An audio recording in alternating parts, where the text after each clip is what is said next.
సొంత బాబాయిని హత్య చేసి, సొంత బాబాయిని కిరాతకంగా హత్య చేసి, హత్యని మామూలు హత్య కాదు అది, తలకాయ పగలగొట్టి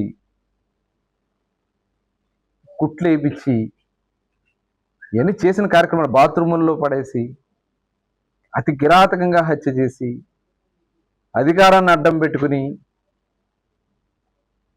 అవినాష్ రెడ్డిని అరెస్ట్ కాకుండా చేసి ఇంత క్రూరమైనటువంటి వ్యక్తి జగన్మోహన్ రెడ్డి. ఆ రోజున మరి నారాసుర రక్త చరిత్ర అంటే చంద్రబాబు నాయుడు గారి చేతిలో కత్తి పెడతాడు పేపర్లు. ముందేమో గుండెపోటు అంటారు, తర్వాత కత్తిపోటు అంటారు. ఇవన్నీ చూసాం, ఈ డ్రామాలన్నీ చూసాం. ఇంకా మీలో పరివర్తన రావట్లా. ప్రజలు మిమ్మల్ని చీదరించుకున్నారే మీరు చేసిన పనికి.